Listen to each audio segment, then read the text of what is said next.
지난 시간에 우리는 예수님이 사람들 가운데서 가장 먼저 최초로 성령 세례를 받으신 분이라고 말씀을 드렸습니다. 이미 구약에서도 하나님의 성령은 역사하셨지만 예수님이 받은 성령 세례와는 조금 다른 측면이 있기 때문에 오늘은 그 부분을 한번 다루려고 합니다. 구약에서 역사하는 성령의 사역을 보게 되면 하나님께서 당신의 일에 필요한 사람을 하나님이 강권적으로 찾아가서 성령을 통해 역사하고 하나님의 일을 이루시는 것을 볼 수 있습니다. 그러나 하나님께서 주도하시는 그 일이 끝난 다음에는 성령은 그 사람을 떠나는 것을 볼 수가 있어요. 대표적인 예로 볼 수 있는 사람이 이스라엘의 초대 왕이었던 사울 왕이죠. 사무엘상 10장 9절입니다. 그가 사무엘에게서 떠나려고 몸을 돌이킬 때에 하나님이 새 마음을 주셨고 하나님이 새 마음을 주셨다 그래요. 그날 그 징조도 다 이루어지니라. 그들이 산에 이를 때에 선지자 무리가 그를 영접하고 하나님의 신이 사울에게 크게 임함으로 그가 그들 중에서 예언을 하니. 그러니까 하나님께서 사울에게 새 마음을 주셨고 또 성령을 받아서 사울이 예언을 했다. 이야기가 나옵니다. 그래서 이 예언하는 광경을 보고 여기서 나온 이스라엘의 속담이 사울도 선지자냐? 이런 속담이에요. 즉 이것은 사울은 선지자가 아니라는 얘기입니다. 사울이 선지자가 된다는 것은 도저히 있을 수 없다는 얘기죠. 그러니까 의문문이지만 상대를 하고 아니야, 그건 아니야. 그런 대답을 기대하고 하는 질문인 것을 볼 수 있어요. 그러니까 사울이 성령을 받고 사울이 예언을 하고 그런 것은 사울에게서 사실 일어나서는 안 될 일이라고 하는 거죠. 다시 말하면 사람들이 볼 때 도저히 불가능한 일인데 어떻게 이런 일이 일어났을까. 그런데 하나님은 사울에게 성령이 임하게 하시고 예언까지 하게 하신 거예요. 그러나 사무엘상 15장에서 보게 되면 하나님께서 아말렉 족속을 진멸하라. 진멸하는 건 헤렘이라 그랬죠. 헤렘이란 말이에요. 헤렘은 완전히 다 죽이는 거예요. 살아있는 모든 것, 생명 있는 것들 다 죽이는 걸 헤렘이라 그래요. 그래서 하나님께서 이스라엘 백성들에게 아말렉 자손을 그들 손에 주셨어요. 손에 주셨다고 하는 건 전쟁에서 승리했다는 얘기죠. 그런데 사울은 아각을 죽이지 않고 그를 생포해서 포로로 데리고 왔습니다. 그리고 아말렉 족속들이 가지고 있던 가축들 중에서 아주 살찌고 기름진 것, 건강하고 아주 좋은 것들이죠. 그것을 따로 구분해 가지고 전리품으로 취한 거예요. 그것을 본 사무엘이 사울 왕에게 말하는 겁니다. 분명 하나님께서 아말렉 족속을 헤렘, 진멸하라고 하셨거늘 저 가축들 소리는 무엇이고 그 다음에 왜 아말렉 왕 아각을 죽이지 않았습니까? 이유 없는 무덤 없어요. 사울이 말합니다. 내가 이 좋은 짐승들은 하나님께 제물로 드리려고 구분했습니다. 구별한 거예요. 하나님이 아말렉 족속에게 속한 것을 친히 받으시는 방법은 헤렘이란 말이에요. 헤렘 제사 말씀을 드렸죠. 그런데 하나님께서 원하시는 제사가 아니라 사울은 자기가 빼앗은 전리품 중에서 구별을 해가지고 그걸로 하나님 앞에 제사를 드리려고 했습니다. 이 말을 들은 사무엘이 사울 왕에게 말합니다. 당신이 여호와의 말씀을 버렸기 때문에 여호와께서도 당신을 버려서 이스라엘 왕이 되지 못하게 하실 것이다. 그러니까 성령이 역사하고 성령을 통해서 일하던 사울이 하나님의 말씀을 버리는 순간, 하나님의 말씀에 불순종하는 순간 이제 하나님께서도 사울을 버리셨다는 거예요. 그래서 16장에 가니까 여호와의 신이, 사무엘상 16장 14절입니다. 여호와의 신이 사울에게서 떠나고 여호와가 부리시는 악신이 그를 번뇌케 한지라. 그러니까 하나님께서 사울을 버리신 결과가 하나님의 성령이 사울을 떠난 거죠.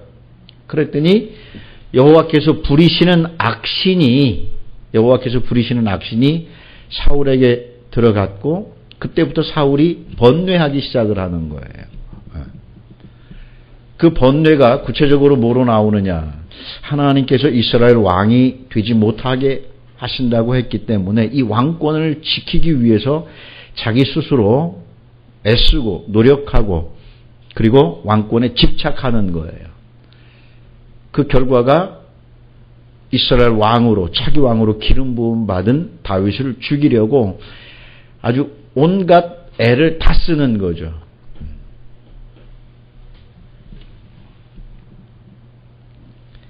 본문의 핵심은 여호와의 말씀을 부렸기 때문에 하나님의 성령이 떠났고 그리고 하나님께서도 그를 완전히 떠나버렸다는 거예요.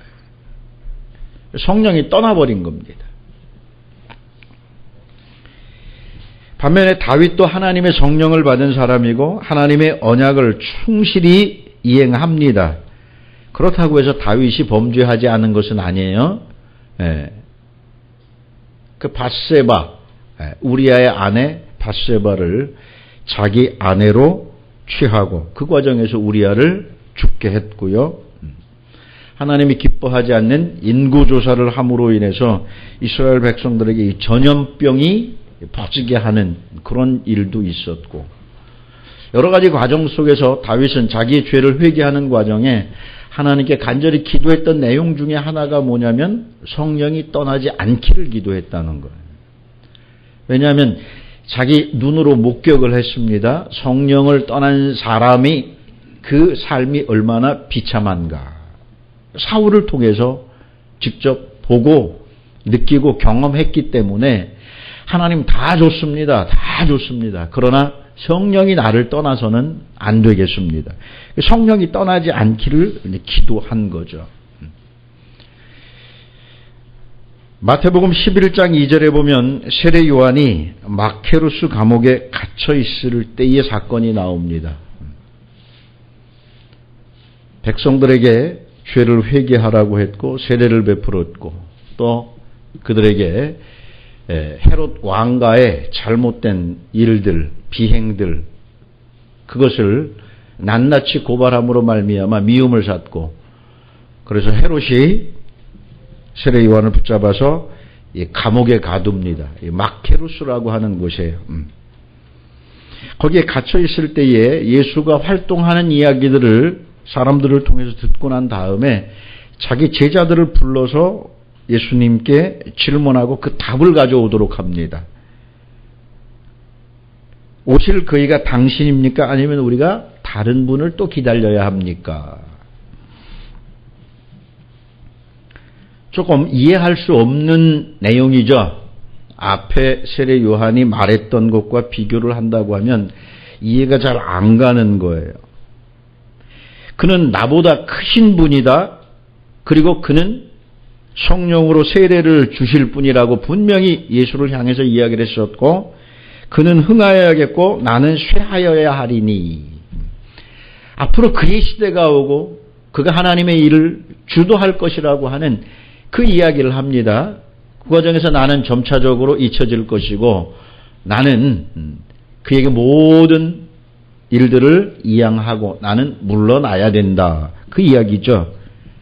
그러면서 보라 세상 죄를 지고 가는 하나님의 어린 양이로다.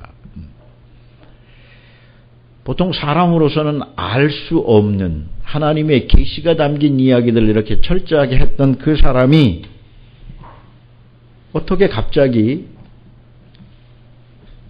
오실 그이가 당신입니까? 아니면 우리가 다른 분을 기다려야 합니까? 이 말 상태로 보면 지금 세례 요한이 예수님의 사역을 인정하고 있는 거예요? 안 하고 있는 거예요? 예수가 메시아라고 하는 걸 확증하는 겁니까? 의심하고 있는 겁니까? 불분명해진 상태예요. 전에 사도 요한이 했던 말들은 성령이 아니고서는 할 수 없는 말들이죠. 성령의 역사가 아니고서는. 베드로가 주님에 대하여 고백할 때도 이 모든 것을 알게 한 이는 혈육이 아니다. 바로 하늘에 계신 아버지다. 성령으로 인하여 네가 알게 돼서 고백하게 된 거야. 그 말씀을 하셨단 말이에요. 이런 말씀들을 근거로 해서 보면 세례 요한의 상태가 성령을 받았을 때는 예수 그리스도를 메시아로 분명히 알아보고 그가 어떤 일을 하러 이 땅에 왔는지 그의 사역이 점차 어떻게 되어질 것인지를 분명히 알고 계시적인 이야기를 했는데 뒤에 가서 보면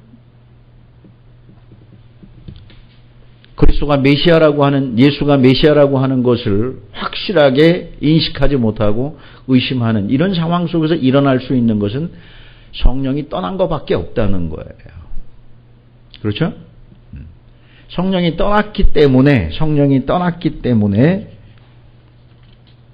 보통 사람의 상태로 돌아온 거예요. 그러니까 세례 요한이 구약의 마지막 선지자임을 볼 때는 구약에 역사하는 성령의 형태가 어떤 식으로 나타났는지 볼 수 있는 거죠. 그 외에도 구약에 하나님의 말씀을 전했던 많은 선지자들, 성령을 통해서 다 은혜를 받고 그 말씀을 전하게 된 겁니다. 그런데 신약에 와서 예수님이 성령 세례를 받으시고 그 이후에 오순절 성령이 임하고 보혜사 성령이 임한 다음에는 성령의 역사가 달라진 겁니다. 성령이 달라진 거 아니에요? 성령이 역사하는 방법이 달라진 거예요. 이 사람들에게는 한번 하나님의 성령이 임하게 되면 절대로 그들을 떠나지 않고 그들과 함께 있으면서 하나님의 복음을 전했기 때문에 그들이 멀리 이방 땅까지 가서 결국 순교까지 마다하지 않고 하나님을 끝까지 섬기는 것을 볼 수가 있는 거죠. 세례의 의미가 뭐라 그랬어요? 세례 밥티조. 세례가 뭐라 그랬죠? 잠기는 거예요. 잠기는 거. 사람이 물에 잠기면 사람은 코로 숨을 쉬기 때문에 물에 잠기면 다 익사하는 거죠. 죽을 수밖에 없어요. 그러나 성령으로 세례를 받는다고 하면 성령이라고 하는 푸뉴마는 바람입니다. 그 다음에 영이죠. 영이에요. 그렇기 때문에 이 영과 바람에 잠기게 되면, 젖게 되면 이것은 살아 숨쉬게 하는 거예요. 그래서 성령 세례를 받은 사람들은 육체의 호흡 때문에 사는 게 아니라 성령으로 호흡하며 사는 거죠. 그래서 한번 하나님의 영이 임한 사람들, 보혜사 성령이 임한 사람들에게는 이제는 절대로 그분이 떠나지 않는다는 거예요. 그래서 우리는 하나님의 말씀으로 호흡하는 겁니다. 하나님의 영으로 호흡하는 거예요. 그래서 신약에 나타난 이 성령을 보혜사 성령이라고 말하면서 파라클레토스다 그래요. 파라클레토스. 이 파라클레토스라고 하는 건 간단해요. 전치사 파라는 옆에 곁에 있다는 거예요. 칼레오, 부르다는 거예요. 불러서 지금 옆에 있는 겁니다. 상황마다 다 다르죠. 상황마다 달라요. 그런데 이 단어는 어디에서 쓰느냐? 법정에서 쓸 때는 변호사예요. 변호사. 법정에서는 내가 내 말을 함부로 할 수가 없어요. 오직 내가 죄가 없다는 것을 변호사를 통해서만 이야기할 수 있죠. 또 때로 내가 위로받고자 하고 내가 낙심하고 내가 절망했을 때 바로 이분은 내 옆에서 나를 위로해 주시는 분이 되는 거고요. 보호가 필요할 때는 옆에서 보호해 주는 분이 되고요. 그래서 이 파라클레토스가 창세기 3장에서 보게 되면 짝으로 나와요. 짝으로 나온단 말이에요. 그래서 아담이 독처하는 것, 홀로 있는 것이 좋지 않기 때문에 돕는 배필, 짝을 만들어 주시죠. 짝을 만들어 주신단 말이에요. 이 짝에는 세 종류가 있어요. 첫 번째는 보니까 짐승들이 있고요. 그래서 짝을 만들어 주신다고 한 다음에 하나님께서 왜 짐승을 부르냐는 거예요. 그 짐승을 불렀는데 그 중에서 찾아보니까 로마자 발견할 수 없었다는 거예요. 돕는 배필, 자기 짝을 발견할 수 없었다는 거예요. 그래서 하나님께서 아담을 재우신 다음에 깊이 잠들게 하신 다음에 갈빗대로 여자를 만들었더니 그걸 보고 뭐라고 이야기해요? 딱 내 짝입니다. 그런 거예요. 살 중에 살이고 뼈 중에 뼈고 내 수준에 꼭 맞는 짝입니다. 그랬어요. 만약에 아담이 거절을 했다고 하면 하나님이 할 수 없어요. 세 번째 카드 보혜사 성령을 주셔야 되는데 두 번째 머물렀기 때문에 여자를 주시고 짝을 삼아 주신 거예요. 사람이 홀로 있는 게 좋지 않다고 하는 건 결혼 안 하고 혼자 사는 게 좋지 않다는 얘기가 아닙니다. 하나님 없이, 하나님의 영이 없이, 보혜사가 없이 홀로 사는 인생은 결국 좋은 것이 아니라는 거예요. 그래서 하나님께서 그 보혜사를 언제 보내주시느냐. 예수님이 부활하신 후에, 승천하신 후에 보혜사를 보내어 주셔서 오늘 우리와 함께 있게 하시는 거예요. 절대 우리는 이제부터 독처하는 게 아닙니다. 홀로가 아니란 말이에요. 그래서 보혜사 성령으로부터 시작해가지고 계속 하나님과 하나가 되었다, 연합되었다는 얘기를 끊임없이 하는 거예요.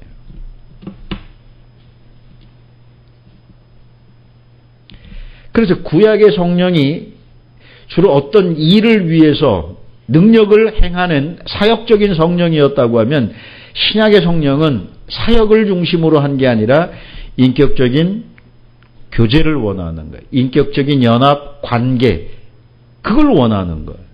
그러니까 성령이 하시는 일이 신구약 달라지는 거죠. 성령이 다른 게 아니라. 왜냐하면 구약은 옛 시대고 신약은 새로운 시대이기 때문에 시대가 달라졌기 때문에. 그래서 신약에 나타난 보혜사 성령은 사람의 본질을 변화시키는 거예요. 기적을 행하는 것보다는 사람의 본질을 변화시키는 거예요. 그래서 그 일을 역사하고 주장하게 되는 거죠. 그래서 바로 그 성령 세례를 받으신 예수님을 12절에 성령이 예수를 광야로 몰아내셨다 그래요. 조금 어감이 안 좋아요. 헬라어도 역시 마찬가지. 에크발로, 발로는 던지다예요. 에크는 분리죠. 그러니까 광야로 내 던져버린 거예요. 누가? 성령이. 목적이 뭡니까? 시험하시려고.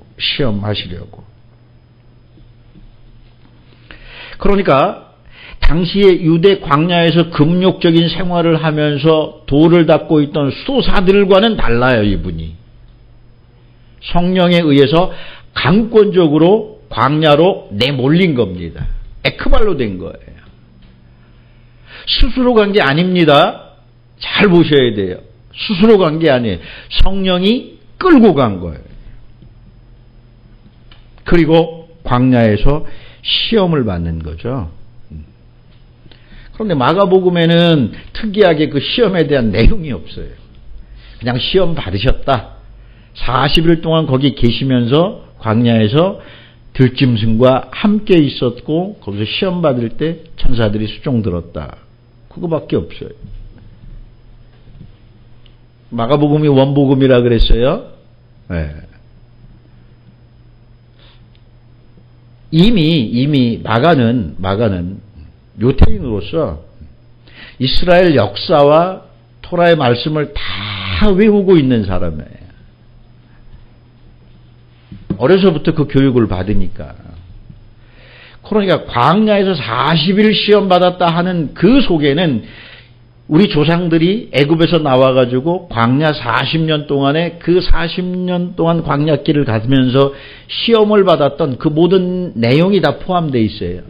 이스라엘 백성들에게 광야 40일 하면 무슨 얘기인지 딱 압니다. 누구만 몰라요? 우리만 몰라, 우리만. 제가 질문할 때 항상 우리만 모른다 그러면 정답이에요. 왜냐하면 우리는 모르면서 다 아는 척을 하고 있어. 다 아는 척을 하고 있어. 그래요. 이스라엘 백성들이 광야 40년 동안 하나님을 시험하고 시험받았던 것처럼 끊임없이 우리도 똑같이 그 삶을 살고 있다는 거예요. 그런데 시험받는 사건이 다 달라요. 사건이 달라요. 왜냐하면 사건이 어떤 거라고 기록을 하게 되면 사람들이 항상 그 기록에 매여버리는 거예요. 하나님이 말씀하시면 그 말씀하신 것만 시험이고 다른 건 시험이 아닌 줄 안다는 거예요. 그렇죠? 그래서 시험의 내용을 구체적으로 밝히지 않는 것은 너희들의 삶 자체가 다 시험이야. 하나님께 시험 받는 거고 또 우리가 하나님을 시험하는 거고. 그 광야 40년 동안의 삶이고, 그래서 예수님이 40일 동안 누구와 함께 있었다? 들짐승과 함께 있었다는 거예요. 광야에는 사람이 살지 않아요. 그렇죠? 들짐승만 산다는 거예요. 그것도 이제 말씀을 드릴 거고요. 그때 누가? 천사들이 숑 들었다. 마태와 누가는 친절하게도 그 내용이 뭐냐.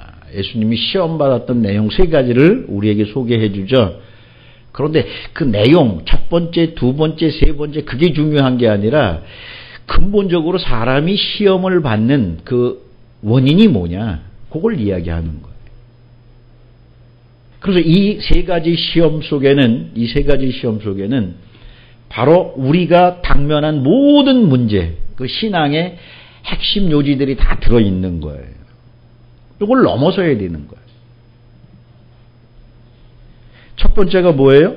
네가 만일 하나님의 아들이라면 이 돌에게 명하여 떡이 되게 하라. 이것은 다른 게 아닙니다. 내가 하나님의 아들이라고 하면, 가정이에요. 하나님의 아들이라고 하면 이 돌을 명해서 떡이 되게 하라는 거예요.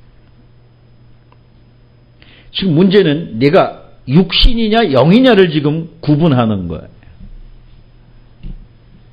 내가 아직도 육신에 속해 있다면, 하나님의 아들로서 육신에 속해 있다면 너는 당연히 떡이 필요한 거고 그 떡을 위해서 사는 존재일 거고, 내가 하나님의 아들이라고 하면 내가 적어도 떡으로 살지는 않을 거라는 거죠. 그래서 질문을 한 거예요. 그랬더니 예수님이 사람이 떡으로 살 것이 아니라 하나님의 입에서 나오는 말씀으로 살 것이라 그래요. 예수님은 자기 존재를 확증한 거죠. 네가 말하는 나는 하나님의 아들이 맞고 적어도 하나님의 아들들은 떡으로 사는 게 아니야. 떡으로 사는 게 아니야. 육신을 위해서 사는 게 아니야.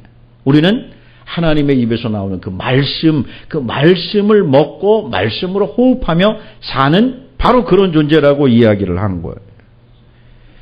더 이상 얘기할 필요 있어요, 없어요? 시험이라고 하는 건 간단해요. 네. 물론 페이퍼, 종이에다가 문제를 내서 보는 시험은 답을 써야 되겠지만 구술시험이 있어요. 구술시험. 물어보면 거기에 대한 대답을 하면 정답을 얘기하면 통과합니다. 그렇죠? 굳이 따질 필요 없어요. 왜? 아는 사람에게는 더 이상 얘기할 필요도 없어요. 그래서 네가 육신이냐 아니면 영이냐 구분을 한 거예요. 예수님은 나는 영이다. 그렇기 때문에 나는 떡으로 살지 않고 나는 하나님의 입에서 나오는 말씀으로 사는 하나님의 아들이라는 걸 확증한 거죠. 또 하나님의 자녀라고 하면 다른 것으로 사는 게 아닙니다. 바로 하나님의 입에서 나오는 말씀이어야 된다는 거예요. 이스라엘 백성들이 광야 지날 때는 떡 때문에 걱정하고 떡 때문에 근심하고 그렇죠? 육신 때문에. 그래서 하나님이 만나 먹여주셨고 또 고기가 필요하다고 하면 메추라기를 몰아다가 먹게 해주신 거예요. 먹게 해주신 거예요. 그들에게는 가축이 없었습니까? 애굽에서 나올 때 다 끌고 나왔잖아. 그죠? 네. 광야를 가는 동안에 피곤해서 다 죽어버렸어요? 아니에요. 그들은 광야를 여유 있게 갔어요. 쫓겨다닌 게 아니에요. 40년 동안 40번 거처를 옮긴 것으로나 민수기에 보면. 그러면 1년에 한 번씩 옮긴 거죠. 그럼 뭐 여유 있잖아요. 우리도 지금 전세 기간이 다 되면 2년에 한 번씩은 옮겨 다니는데 지금은 이사 다니는 게 복잡하지만 그 당시에는 뭐 복잡할 거 없어요. 우리 생각에는 그저 광야 40년 날마다 걸어가지고 그냥 얼마나 힘들었을까? 쉴 데도 없고. 아니에요. 하나님께서는 이스라엘 백성들을 오아시스가 있는 곳으로 인도하셨고 그렇죠? 때로 그 가는 길에 오아시스가 없다고 하면 구름 기둥으로 가려주시고 이스라엘 사람들은 애굽에서 나온 이스라엘 사람은 어느 길로 가기를 원했느냐? 지름길로 가기를 원했어요. 그런데 하나님께서 이스라엘 백성들을 억지로 광야로 몰아넣으시죠. 성령이 예수를 광야로 지금 내몬 거하고 하나님이 이스라엘 백성들을 광야로 내몬 거하고 똑같아요 지금. 그러면서 네가 육이냐 영이냐를 보는 거예요. 육이라고 하면 당연히 농사를 지어서 아주 수고한 것으로 먹어야 되는데 그게 아니구나. 그래서 하나님이 만나를 내려주시면서 하나님께서 육신이 아니라고 하는 걸 너희는 내가 책임진다는 걸 그래서 하나님께서 시내산 말씀을 주시면서 시내에서 주신 그 말씀대로 너희가 사느냐 안 사느냐 그걸 광야를 지나면서 훈련해 나가시는 거예요. 두 번째 시험이 내가 만일 하나님의 아들이거든 이 성전 꼭대기에서 뛰어내리라. 또 기록되었을 때 주 너희 하나님을 시험하지 말라. 시편에 있는 말씀이에요. 시편 91편 11절부터 12절까지에 나타난 말씀이란 말이에요. 성전 꼭대기에서 뛰어내리라. 그러면 천사들이 와서 네 발을 받아가지고 돌에 부딪히지 않게 사뿐히 내려놓을 거야. 그게 뭐예요?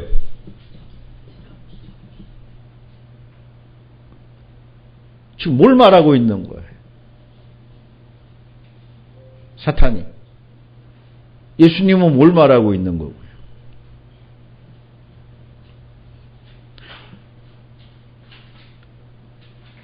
여러분 생각대로라고 하면 기적을 바라는 거죠. 어떻게 보면 무모한 도전이죠. 무한도전이야. 그런데 여기 핵심은 뭐냐면 하나님이 우리와 함께 하는가예요. 이스라엘 백성들이 끊임없이 광야길을 가면서 하나님을 시험했던 것이 뭐냐? 다른 거 아니에요. 정말 하나님이 우리와 함께 하느냐예요. 물어보면 다들 자기 식으로 막 생각을 하는데 대답도 하고 막 그러는데 그러지 마세요. 성경을 보고 성경적인 대답을 해 주시란 말이에요. 사탄이 예수를 높은 성전 꼭대기 데리고 올라가가지고 그 성전 꼭대기에 데리고 올라가서 거기서 뛰어내리라. 그러면 너 안 다칠 거야. 기적이잖아요. 뭐 우리가 생각할 때 여지 없어요. 우리가 무모한 도전을 해도 하나님은 우리를 다 다 지켜주고 받아주고 안전하게 해줄 거라고 하는 그쪽으로 생각이 갈 수밖에 없단 말이에요. 그러나 신명기에 있는 말씀과 연결시켜 보게 되면 그들이 하나님을 끊임없이 시험을 한 이유가 뭐냐? 불안감에 하나님이 정말 우리와 함께 하실까? 자, 물이 없어요. 물이 없어요. 그러면 하나님이 함께 하신다고 하면 걱정할 필요가 있어요? 없어요? 없단 말이에요. 그런데 하나님이 보이질 않아. 정작 눈에 보여야 할 하나님이 안 보인단 말이에요. 먹을 게 없어요? 적군이 나타났어요? 그런데 그때마다 하나님이 보이질 않는단 말이에요. 그래서 눈에 보이는 하나님을 만든 거야. 그게 뭐죠? 그렇죠. 뭔가 좀 봐야 되겠다는 거예요. 뭘 좀 증거라도 좀 보여주지. 그런데 하나님은 보이질 않아요. 하나님이 보이지 않는다고 하는 것은 진짜 보이지 않는 건가요? 여러분 생각을 해요. 여러분의 눈으로 볼 수 있는 게 몇 가지나 된다고. 에? 그래서 보이지 않는다고 하면 없다고 단정을 하냐고요. 아니에요.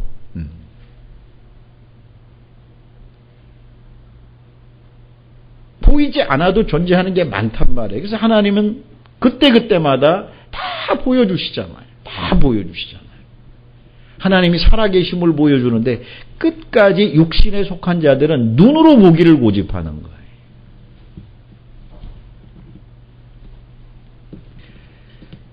하나님을 섬긴다고 하는 사람들이 요구하는 게 뭐냐? 우리가 살아가는 동안 정말 하나님이 함께 하신다면 우리에게 왜 기적을 보여주지 않느냐는 거죠.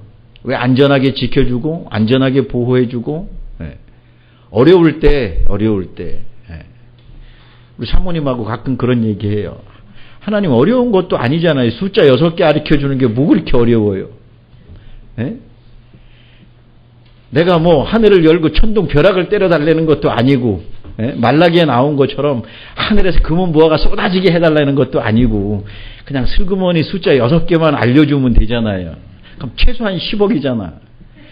그럼 뭐 아니 많을 때는 뭐 100억도 되고 그럼 모든 문제 교회 문제부터 시작을 해가지고 뭐 어지간한 모든 문제 다 해결되잖아. 농담 삼아 그런 얘기를 해요. 그러면서 사모님이나 저는 절대 복권을 안 사 또.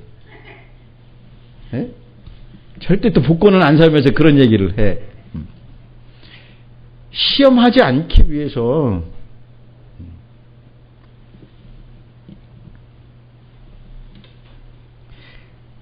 우리가 살아가는 그 인생이라고 하는 이 과정이 요행이 아니란 말이에요. 이스라엘 백성들의 광야길을 가는 그 과정이 하나님의 안전한 보호 그리고 하나님의 관심이었지 요행이 아니었단 말이에요. 그런데 우리는 그 가운데서 끊임없이 요행을 바라면서 하나님이 우리와 함께 하신다면 왜 내가 이렇게 어려움을 당해야 됩니까? 내가 이 모양 이 꼴로 살아야 됩니까? 내가 이렇게 억울하게 살아야 됩니까? 거기다 꼭 갖다 붙이는 게 뭐예요? 하나님이 계시다면 하나님이 나와 함께 하신다고 하면 그래도 하나님 함께 하셔요. 그게 우리가 하나님을 시험하는 거죠. 시험하지 말라예요. 무모한 생각 가지고 무모한 짓거리 하면서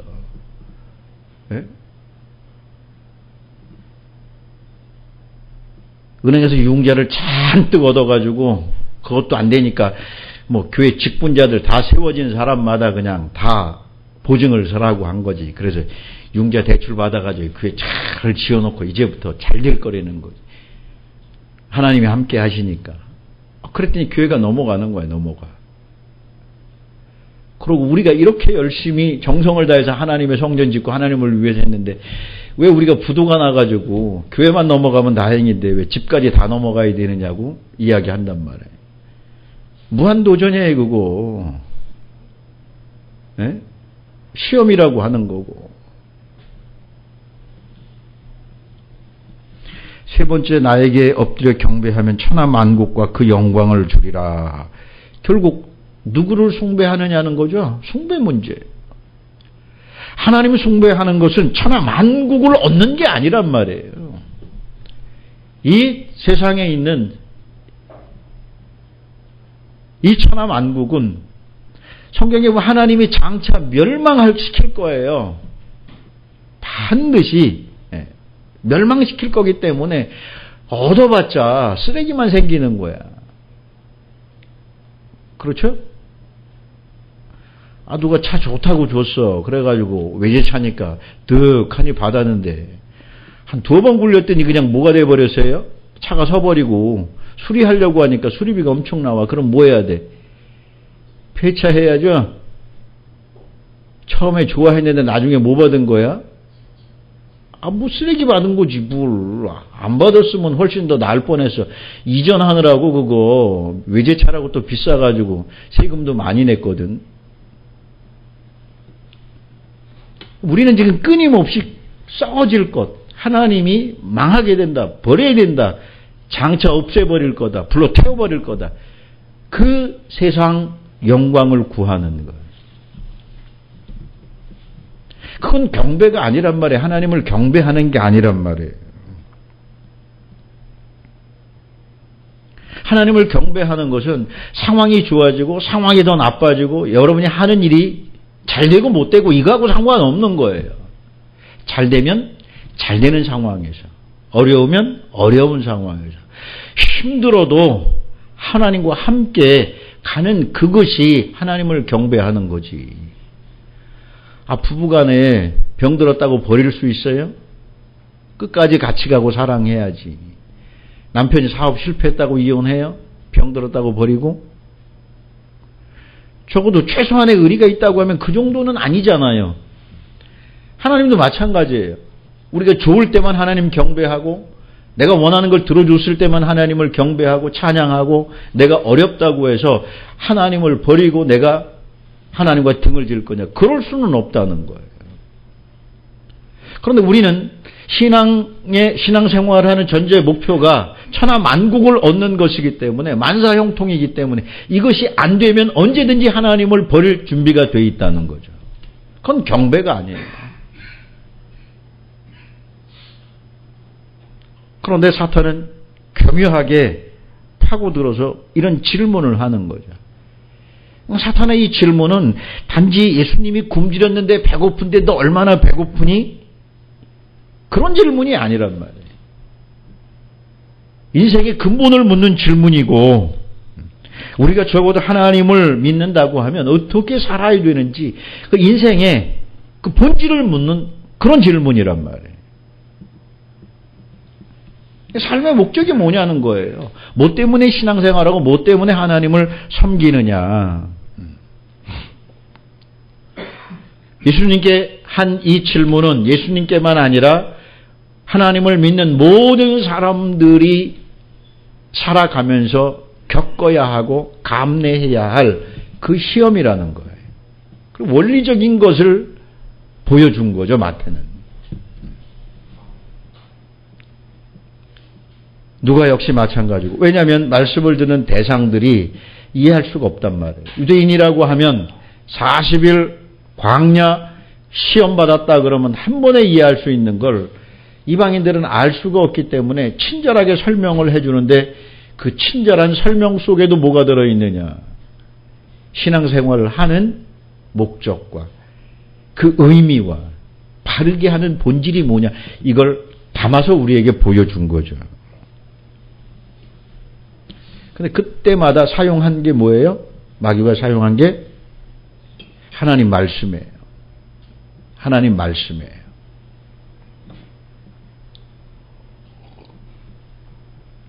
하나님을 모르는 세상 사람들은 자기 생각대로 해요. 그러면서 하나님 믿는다고 하는데, 적어도 교회에 들어온 사람들, 하나님을 믿는다고 하는 사람들은 자기 생각대로가 아니라 성경대로 한단 말이에요.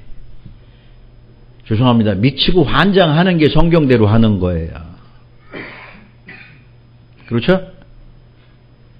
아니, 오늘날 많은 사람들이 성경대로 믿는다고 하고 성경대로 믿자고 하고 성경 말씀대로 하자고 하는데, 제가 볼 땐 그게 미치고 환장하는 거라니까. 그 말을 안 하면 좀 좋겠어. 근데 성경대로 하니까 안 되는 거예요. 왜 성경은 뭐예요? 군대식으로 이야기하면 이건 FM이야, FM. FM이라고 하는 것은 교과서란 말이에요, 교과서. 전쟁터에 가서 군인이 총을 들고 칼을 들고 싸우는데 교본대로 싸울 수 있어요? 예? 아니, 적이 공격을 하는데 교과서대로 공격을 합니까? 그런데 거기서 지금 FM 교본을 사용하고 있다고 하면 헛손질하고 있는 거예요. 헛손질하고 있는 거예요. 그러면서 옆에서 이야기하니까 뭐라, 나는 배운 대로 하고 있어. 교범대로 하고 있어. 교과서대로 하고 있잖아. 근데 뭐가 문제야? 내 자세가 폼이 좀 틀렸어? 딱 맞잖아. 지금 그 문제가 아니란 말이에요. 그렇죠? 아니, 시험 문제를 낼 때 선생님, 교과서 문제 그대로 베껴서 내요? 나 교과서 가지고 열심히 공부했는데 선생님 그 문제 안 나왔대요. 아니, 교과서는 기본이니까 그걸 익혀서 응용해서 문제를 푸는 게 실력이지, 교과서에 나온 문제집에 나온 문제를 누가 그대로 내니?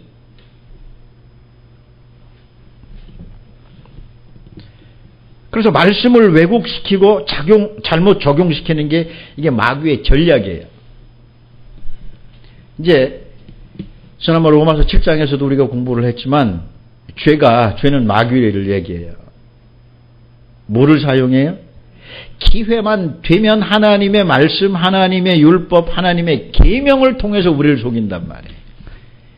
이제는 여러분 속이는 게 다른 게 아니에요.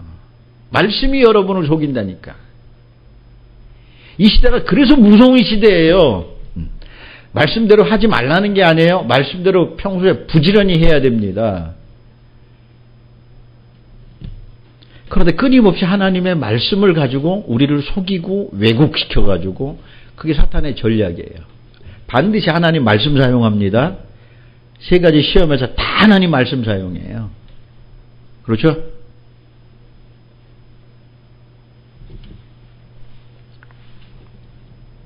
몇 가지 예를 들어볼까요? 하나님은 당신을 사랑한대. 맞는 얘기죠. 당신은 사랑받기 위해서 태어난 존재래. 맞는 얘기예요. 일리 있죠. 근데 이 말은 진리는 아니에요. 하나님이 누구나 사랑하십니까?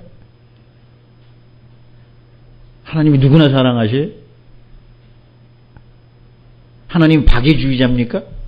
아니에요. 성경에 보면 하나님께서 사랑하는 자가 있고 미워하는 자가 있다 그래요. 긍휼히 여기는 자가 있고 진노를 받을 자도 있다 그래요. 하나님이 당신을 사랑한다는 말 속에는 핵심이 빠져 있어요. 성경에서 가르치는 핵심은 뭐냐? 우리가 어떻게 하면 하나님의 사랑을 받을까? 어떻게 하면 하나님이 기뻐하는 사람이 될까? 그게 성경의 핵심이지. 당신은 사랑받기 위해서 태어난 사람입니다. 이게 성경의 핵심이에요? 왜곡이에요. 하나님은 우리가 행복하게 살기를 바라십니다. 맞는 말 같지만 우리가 이 말을 듣게 되면 내가 행복한, 내 기준의 행복을 생각을 한단 말이에요. 맛있는 음식 배불리 먹고 육신이 원하는 것들 다 이루어지는 만사형통이 되면, 사업이 날로 번창하고 경제적으로 살림이 넉넉해지고 자녀들이 다 되고 잘 되고 성공하면 우리는 행복하다고 생각하죠. 그리고 축복받았다고 생각을 하고. 그런데 아니에요. 하나님 안에서 진짜로 행복한 삶이 무엇인가? 먼저 그걸 성경에서 찾아내야 되죠. 시편 1편 1절입니다. 행복한 사람은 악인의 꾀를 쫓지 않고 죄인의 길에 서지 않고 오만한 자의 자리에 앉지 아니하고 오직 여호와의 율법을 즐거워하며 그 율법을 주야로 묵상하는 자로다. 잘 되고 못 되는 거 안 나와 있어요. 오직 우리가 따라가야 할 것은 악인의 꾀가 아니고, 우리가 길에 서야 할 것은 죄인의 길이 아니란 말이에요. 또 오만한 자의 자리에 앉는 것도 아니고요. 그러면서 늘 우리는 주야로 여호와의 말씀을 묵상할 때 그게 행복이지, 잘 먹고 잘 사는 게 어디 행복이라고 나와 있어요. 네? 아들, 손자, 며느리 다 잘 되는 게 어디 그게 성경에서 행복이라고 나와 있냐고. 본질을 왜곡한 이야기들이죠. 그게 오늘날 교회 복음이 돼버렸잖아요. 하나님의 말씀은 제껴놓고. 하나님은 여러분의 사정과 상황을 도와주지 않습니다.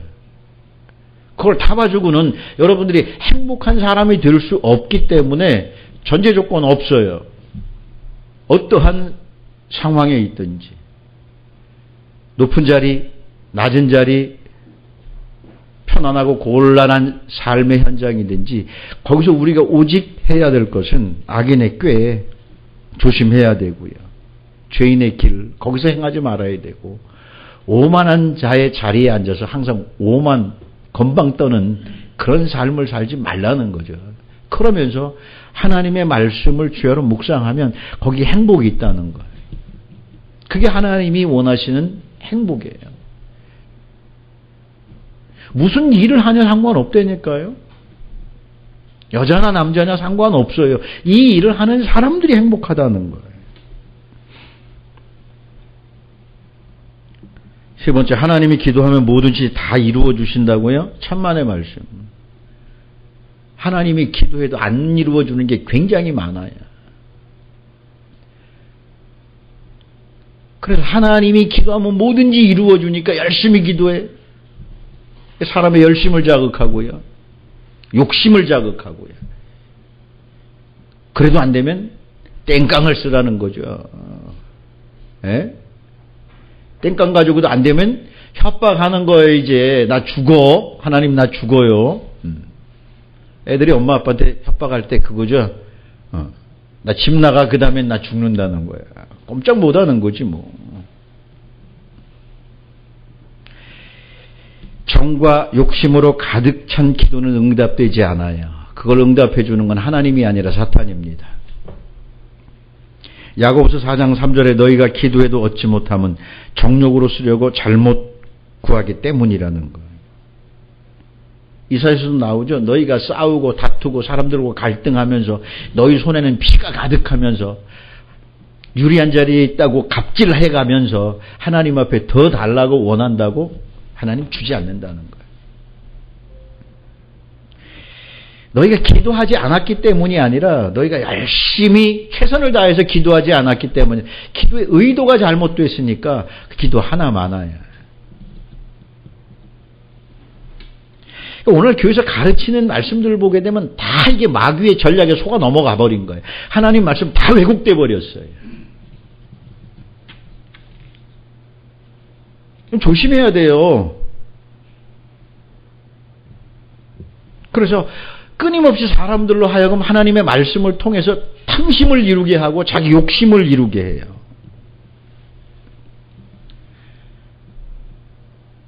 성령을 받은 다음에 예수님은 성령에 내몰려서 광야에서 지금 시험을 받아요. 그 시험을 받는 내용이 뭐냐? 네가 영이냐 육이냐? 하나님과 함께하는 것을 믿으면서 안다고 하면서 끝까지 하나님을 시험하는 그런 행동할래? 하나님 보여달라고? 고작 내가 하나님을 보겠다고 하는 증거가 내 욕심이 이루어지는 그 사건 앞에서 하나님이 계시다, 하나님을 내가 보았다고 이야기할 거냐는 거죠. 하나님이 그런 증거로 입증되는 분이냐는 거예요. 성령 세례를 통해서 성령 세례를 받은 사람이 어떻게 살아가야 하는지 광야 시험을 통해서 검증하신 거예요. 검증한 거예요. 그 검증에 시험을 통과하지 못한 사람이 광야 40년 동안 광야길을 가면서 광야에서 죽은 사람들이에요. 그렇죠? 그래서 광야는 그래서 짐승밖에 없어요. 들짐승과 함께 있는 거예요. 요단강을 건너서 가나안 땅, 약속의 땅으로 들어가면 거기서부터 사람이에요. 거기서부터 하나님의 말씀이 역사하는 것이란 말이에요. 아니 오늘날 교회도 성령 받았다고 하는 사람들이 하도 많으니까 제가 하는 얘기예요. 검증은 해봤나? 예? 성령 받았다고 이야기하는 사람들 검증해봤냐고요. 그런데 왜 검증도 안 하고 성령 받았다고 하면 머리부터 갖다 디미냐고.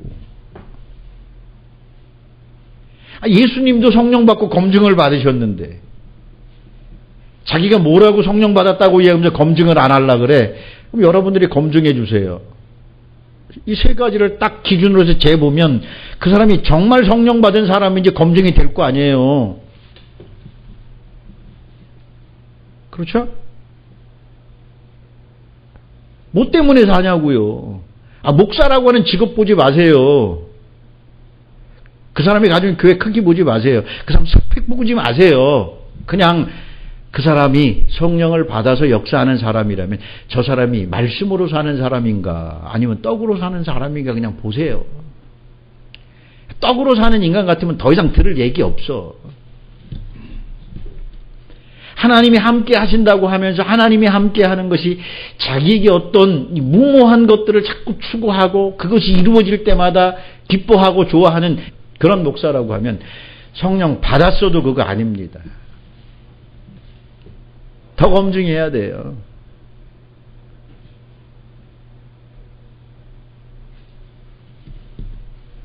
진짜 하나님 경배가 뭐냐는 거예요. 잘 돼야 돼요? 커야 돼요? 유명해져야 돼요? 아니에요. 여호와의 말씀을 주야로 묵상하면서 거기서 행복을 누릴 수 있다고 하면 그 사람이 하나님을 사랑하는 사람이고 하나님을 경배하는 사람이에요. 나머지는 하나님이 더해 주시는 거예요. 더해 주시는 거예요. 필요한 만큼 공급해 주시는 거예요. 시편 49편 20절에 보면 존귀에 처하였으나 깨닫지 못하는 사람은 멸망하는 짐승과 같다. 그게 들짐승이에요. 하나님께서 그들을 존귀한 사람으로 여기고 애굽에서 끌고 나와서 광야에서 시험하고 훈련시키는데 자기의 존귀함을 깨닫지 못한단 말이에요. 그러니까 광야에서 죽는 거죠. 짐승이니까. 그걸 예수님이 40일 동안 들짐승과 함께 있었다 그래요. 적어도 우리는 들짐승과 함께 있는 건 아니죠. 사람하고 함께 있어야죠. 네.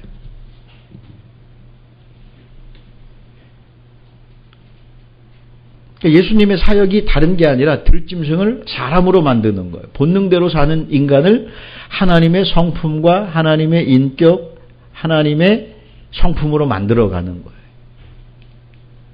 그게 하나님의 사람이죠. 천사들이 광야에서 예수님을 수종들었다고 합니다. 성경시대 사람들은 어떤 생각을 가지고 있냐. 각각의 사람들에게는 각자의 수호신이 그 사람을 따라다닌다고 생각을 했어요. 수호천사가. 수호천사가 항상 그 사람을 따라다니면서 위급한 상황에서는 보호해주기도 하고 도움이 필요할 때는 도와주기도 하고 기도하면 하나님이 수호천사를 통해서 응답해 주신다고 생각했어요. 그런데 이건 사람들의 상상에서 나온 거지 사람들의 생각이지 성경은 아니에요. 근데 이런 생각들을 모티브로 해가지고 영화를 만들었어요. 영화를. 그렇죠? 그래서 보면 천사가 항상 따라다니잖아요. 어떤 영화에서는 천사가 보이지 않고요. 어떤 영화에서는 사람의 모습으로 정장을 딱 하고 친구처럼 따라다니면서 코치도 해주고 위급한 상황에서는 보호해주고 영화잖아요. 어떤 생각에서 나온 거예요? 그렇죠. 수호천사가 있다는 개념이에요.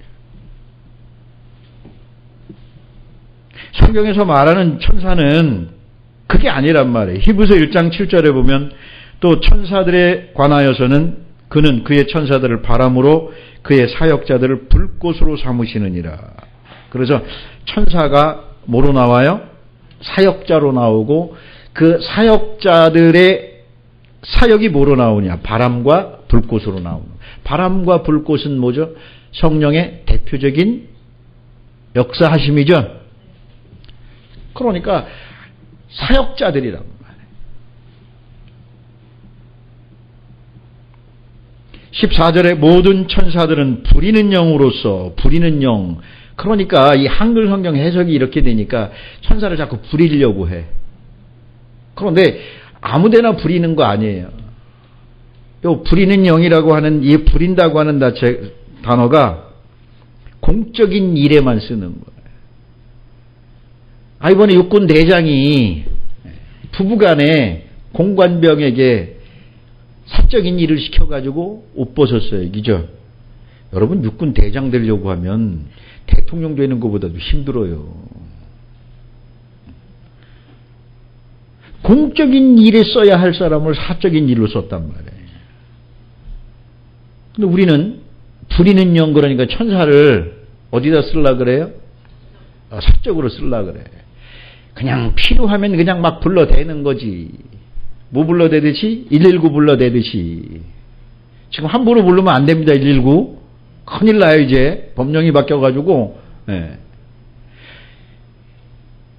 성경은 14절에 모든 천사들은 부리는 영으로서 구원 얻을 후사들을 섬기라고 보내셨다. 그래서 섬기는 게 사역자들이에요. 또 천사가 여러분들을 섬긴대요. 그래서 바람과 불꽃으로 나타나서 다시 말하면 성령의 역사를 통해서 여러분을 섬기는 사역자들이에요. 그래서 수종든다고 하는 단어가 디아코네오, 수행하다, 섬기다, 집사로 일하다예요. 항상 섬기는 사람이에요. 우리는 구원 얻을 후사로서 많은 사람들, 영적인 사역자들의 지금 섬김을 받고 있어요. 저는 여러분들의 섬김을 받고 있고요. 저는 여러분들을 섬기고 또 여러분에 의해 섬김을 받기도 하고. 이 섬김이라고 하는 건 상호관계예요. 혼자 할 수 있는 게 아니에요. 누가 천사냐? 날개 달린 천사가 아니에요. 여러분 주위에서 여러분을 섬기는 자예요. 그리고 내가 섬겨야 할 사람들이고요. 그게 천사란 말이에요. 섬김은 상호관계에서 이루어지는 거예요. 자녀가 어릴 때는 부모가 자녀를 섬깁니다. 그리고 자녀가 성장하려면 자녀가 부모를 섬기는 거예요. 연약한 자들을 섬겨주는 거고요. 구원 얻은 자들은 구원 얻을 자들을 섬기는 거예요. 그 상호관계성을 사역자요 천사라고 이야기하는 거예요. 주님과 교회도 마찬가지고요. 가정도 마찬가지예요. 교회도 마찬가지고요. 그래서 섬기는 사람들로 가득 찬 곳이 하나님 나라예요. 그 일이 광야에서 이루어져야 된단 말이에요. 광야에서. 이걸 이해를 못하니까 자기 나름대로 성경을 푸는 사람이 예수님이 광야의 들짐승과 함께 있었다니까 광야는 밤에 춥거든요. 그랬더니 사자가 와서 털이 복실복실한 사자가 와서 예수님 곁에 이렇게 누워있다 보니까 따뜻하게 밤을 지내. 물론 그런 거 있어요. 타잔을 봐도 그렇고 그런 영화 많아요. 천사가 수종된다니까 천사가 또 예수님은 금식하는 중이라니까 또 와가지고 먹을 건 안 되겠고 또 뭔가 또 다른 영양식을 공급해 줘야 되겠죠. 예? 천사가 와가지고 늘 예수님을 따라다니면서 받들어주고 수종들기 때문에 그러면 그런 수종 안 들면서 광야에서 40일 금식 기도하는 사람 뭐냐고. 여러분 잘 생각하세요. 하나님 나라는 섬기는 자들로 가득한 곳이에요. 섬김을 받는 사람도 있어요. 그 중에 보면. 누구예요? 아직 연약한 자예요. 그러나 섬기는 사람들이 많아야 되는 거예요. 그게 하나님 나라예요. 하나님 나라가 지금 우리의 현실 속에 내려온 게 교회고요. 교회를 성경은 광야 생활이라고 그래요. 모세가 백성들을 섬긴 거고요. 백성들이 모세 섬기는 거고요. 서로 상호 관계 속에서 섬기면서 광야를 지나서 하나님 약속으로 들어가는 거예요. 그 과정 속에는 섬김이 필수고요. 그걸 시험을 통과했다 그러는 거예요. 예수님만 시험 통과한 거 가지고 박수 치지 마세요. 예수님이 시험 통과했다고 여러분한테 국물 하나 없어. 저 시골에서 똑똑한 김서방 아들이 고시에 패스하고 판사가 되면 그래도 돼지를 잡고 소를 잡고 잔치를 해서 거기는 그래도 국물이라도 있어요. 고기 몇 점 얻어먹고 막걸리라도 한 잔 얻어먹을 수 있는 그런 잔치인데. 그렇죠?